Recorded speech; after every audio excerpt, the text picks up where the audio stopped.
Hey everyone, it's John here from Hot Take Hockey back with another video, and this video is my predictions for the New York Rangers and New York Islanders lineups, roster, all of that. And I'll also be looking on the power play, penalty kill, looking at both these teams, what they can do this year. If you are new to the channel, welcome. If you're a new subscriber, hope to see you more. Hit that like button and definitely leave your thoughts in the comment section for both teams. So I'm sure a lot of Rangers and Islanders fans are going to click on this video, so hope to see you more going forward. I'll definitely be doing some streams for these two teams for games during the season and just other streams as well. So let's not waste any time. Let's get right into it. We're going to start with the New York Rangers lineup. And this is kind of, I would say, my rough prediction because I think they still have maybe a couple guys that could jump into the lineup maybe into the season, halfway point. But to start, like opening night, this is where I was kind of targeting. So Panarin, Strome, Kakko. I think the only adjustment here could be Kravtsov, Kreider, and Kakko's positioning here. I think all three guys on that right side. Kreider, of course, could find himself on the left, Gaudreau on the right, but I think Gaudreau, where we saw him in Tampa Bay, I think that could be a third line, so Gaudreau, Hedl, and Kreider. So I really like this top nine. I think the potential of Panarin and Strome's potential coming back with Kakko, who I expect to even further his development and to break out more. Lafreniere was a bit of Jad. We've seen that chemistry with Kravtsov. I like that speed on that line quite a bit. And then you kind of have like a Tampa Bay-esque third line. So I think Hedl has a lot of abilities that even for himself is untapped at this point. I like his potential going forward. I think he's going to keep getting better as he gets older. I mean, that's for all these guys. But for Kreider and Gaudreau, I mean, it's kind of similar to the Gaudreau-Coleman duo. I don't know if Kreider has as much scoring as Coleman, but it's similar. I think it's similar. I think you could compare the third line to what you saw with Tampa's third line. So kind of the structure of a winning forward group. And I think that fourth line, you can, I think, change it depending on what night, what team you're playing. So Sammy Blais, Rooney, and depending on who you play. So if you're playing the Washington Capitals and you're playing Tom Wilson and you want to get under his skin, you want to get a matchup going there, or just a division rival in general, maybe with the New York Islanders, facing off against guys like Matt Martin, Kyle Clutterbuck, you put Ryan Reeves in. Why not, right? He's going to be a shit disturber. Sammy Blais and Reeves are going to throw their body around. But if you're playing more of a skilled team, maybe it's the Tampa Bay Lightning. Maybe it's the Toronto Maple Leafs. Maybe it's one of those teams, right? The Colorado Avalanche. Then maybe you put a guy like Julien Gauthier in to provide even more secondary scoring, more bottom six scoring. So that's where I see them kind of going with it. I think the option of Reeves there is nice, but it doesn't mean he needs to be in the lineup all 82 games. So that's kind of where I have my mindset. And then defense, I think, is pretty solid. I think we could see a couple guys like Zach Jones in there. I think there's other options. I'm pretty sure they signed Tenorti. So Lindgren, Fox, Miller, Trouba, that's your top four. Then Nemeth, Lundqvist. So that's basically the top six. I wouldn't change it right now. Again, a guy like Zach Jones, we saw him a little bit towards the end of last year. And then your goaltending, Shesterkin and Georgiev. Obviously, there's been some trade rumors around Georgiev if they would move him, but I like the tandem. I say keep it, see how this team starts in a very tough Metro division. If things were shaky with the Rangers in the first couple months, then you consider making some moves, but I think you start with this because I actually really like their lineup. I was still waiting for that one more move. That's what I was kind of looking for with this team, especially in that forward group. But I think their kind of wild cards here are Hedl and Kravtsov. And then if Kakko and Lafreniere can emerge. Because we know what we're getting Panarin. And while Zibanejad had a slow start last year, he really picked it up. And then I think Strome's been really solid with Panarin. And then I think what you get from Barclay Goodrow and Kreider, you know what you get with those guys. It's just a matter of if you're going to get some scoring. But Hedl, Kravtsov, wild cards for me, depending on how much they contribute. And then obviously Lafreniere and Kakko, you're expecting more. Outside of that, I'm looking forward to seeing this Rangers team. So let's look at some penalty killers on this lineup here. So I think we'll see Gaudreau. I think we'll see Kreider. I think we'll see Strome. I think we'll see Hedl. I think we'll see Rooney. And I think we'll see Sammy Blais, Julien Gauthier. Like any combination of those guys, we'll see them at some point on the penalty kill. For defense, like, again, it can go in any different direction, but Lindgren's going to be there. Trouba's going to be there. Nemeth's going to be there. And then the other guys will mix in. I mean, Fox can do it. We know Fox can do it. So that's kind of their penalty kill mindset. I think they have the guys to get it done, and let's look at the power play. So the power play is a little bit of a hot take, so bear with me, Rangers fans. I'll explain why. So I think a lot of Rangers fans have been used to seeing Chris Kreider, for the most part, on the top power play unit. But I think that changes, or at least it should change. If you're really trying to get the scoring going of Kaapo Kakko, and then obviously he's trying to see it more so from Lafreniere, you got to get them on the top power play unit. I think Kakko at 6'3", he has the good hands in tight. I think you could stick that guy in front of the net. Why not? It's not like you're firing stupid shots at the guy, but at the same time, I've seen him have good hand-eye, good hands in tight. He scored a couple goals in that crease area. So I say have Kakko in around that, either right at the top of the crease or in the slot. You have Zibanejad and Lafreniere on the wings, on the perimeter. Then you have Panarin at the top with Fox. So on Fox's offhand, you have Panarin and Zibanejad kind of at an angle where we've seen that chemistry really soar on the power play. And in the second unit, you give an opportunity for Kreider to be a little bit of a leader on that second unit with two defensemen, Trouba and Miller, and you have Strome and Kraftstoff. The only switch, and it's a note right above me, Kreider and Strome on the top unit, Kakko and Laf on the second unit. But as I said, I think if you want to get that confidence of Kakko and Lafreniere, play them with your other stars in Zibanejad and Panarin. That's my opinion. Yes, you could have the mindset, well, Lafreniere and Kakko on that second unit, that gives us a more balanced unit. But if you're that confident in a guy like Ryan Strome on the top line with Panarin, and you're that confident in Kreider's ability in front of the net, then maybe a Kraftstoff, Trouba, Miller, those guys get going on the second unit. I just think you need to give the very best opportunity for guys like Kakko and Lafreniere to really break out and really show their best. And I think that's on the top unit with Zibanejad, Panarin, and Fox. That's my opinion. Obviously, people can disagree. Let me know in the comments. I wouldn't mind seeing Kreider on that top unit in front of the net.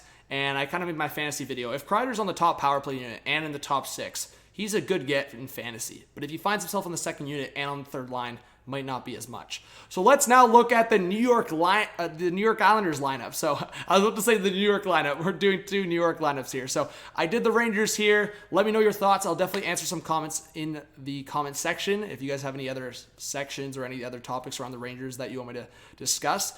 In terms of my predictions, I already made my early predictions. In a couple of weeks, I'll make my final predictions for the season standings. But right now, I think the Rangers are a very borderline playoff for me. I think they're going to either be in around that third spot in the division or in around a wild card. It's a tough Metro division. I could make an argument for 6 or 7 teams being in the playoffs this year in that division. So it's really tough. So let's look at the Islanders lineup. I have Lee, Barzal, Wahlstrom. There's already going to be some debate there.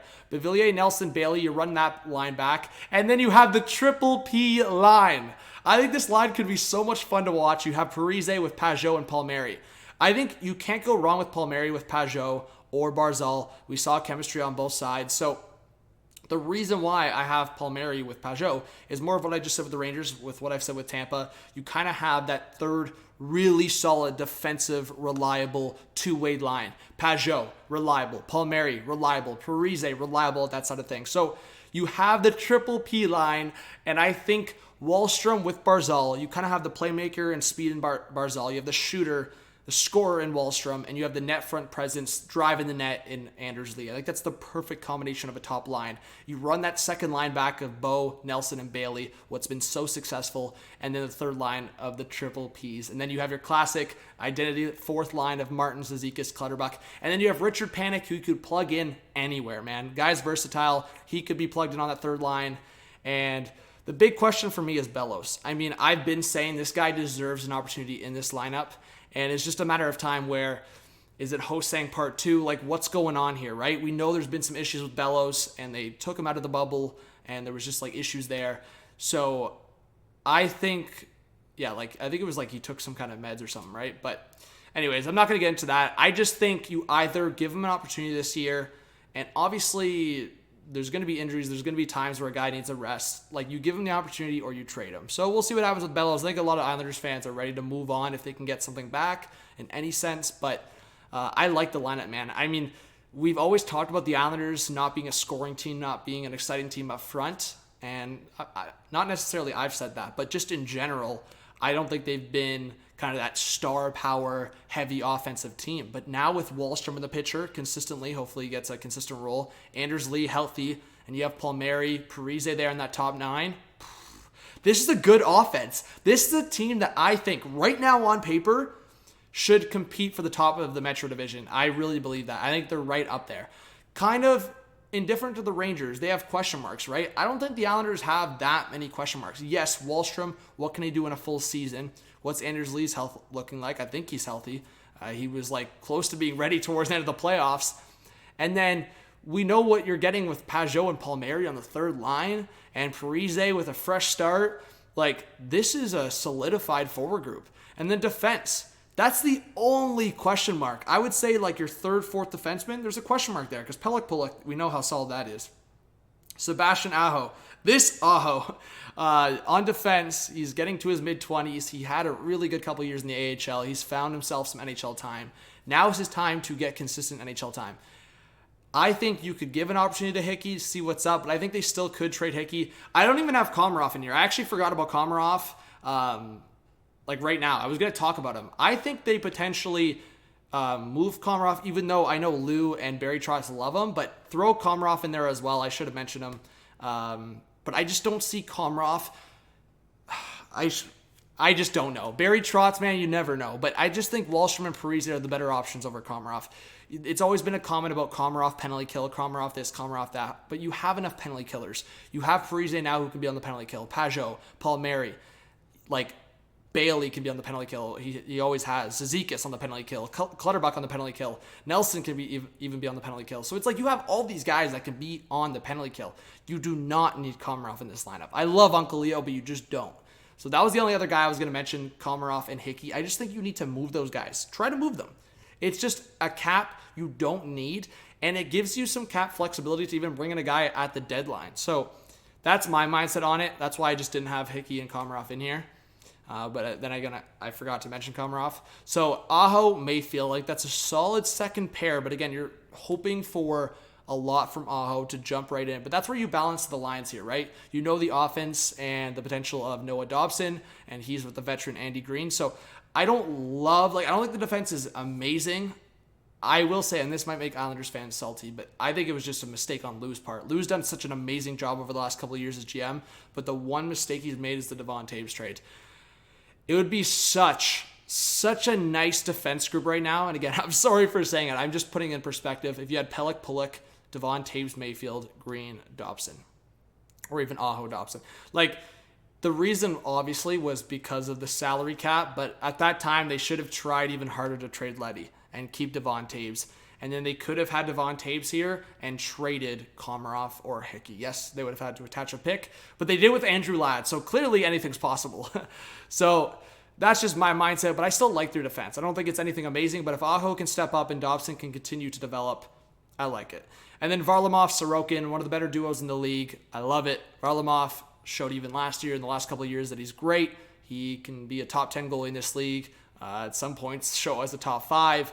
And Sorokin, up-and-coming guy, getting into his mid-20s already, but he's right in that kind of crop of Russian goalies that are really showing well in the league, whether it's Shesterkin, whether it's Samsonov. So Sorokin as the number 2 behind Varlamov is a great option. So I talked a little bit about the penalty killers. Let's go into the power play.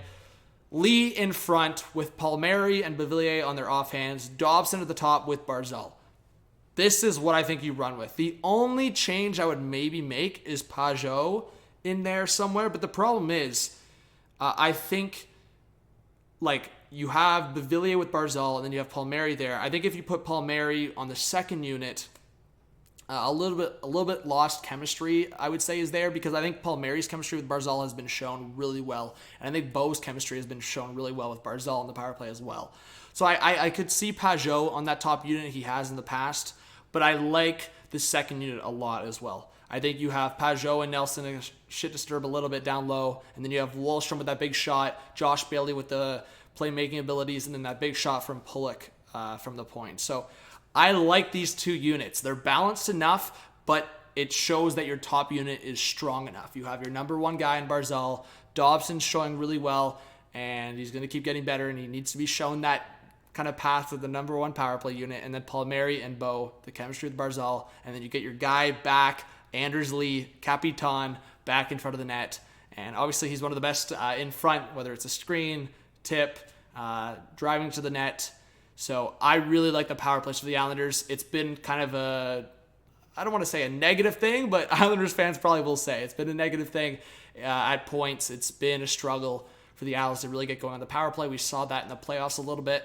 There was many missed opportunities against the Lightning. So it's an opportunity here where you have more of a balanced power play. You get Lee back on your number one unit. You get Wahlstrom consistently. There's no excuses anymore. Lou, Barry Trotz, amazing GM, amazing coach, but Wahlstrom needs to be given the opportunity consistently in the top six and on the power play. So let me know what you guys think. Rangers, Islanders, lineup predictions. Hopefully I didn't go too long for you guys, but I wanted to give enough analysis for both teams. Again, I will be doing a lot more videos like this, probably a combination of teams in the same state or around the same division, I guess. So we'll see what happens. But of course, subscribe if you're new. I really do appreciate the support, guys. I am trying to put in the work, so it really is nice to see the comments of new viewers or viewers that have been here and just seeing the different interactions. So of course, drop a like as well for more content and leave your thoughts in the comment section. This was John from Hot Take Hockey. Have a good one.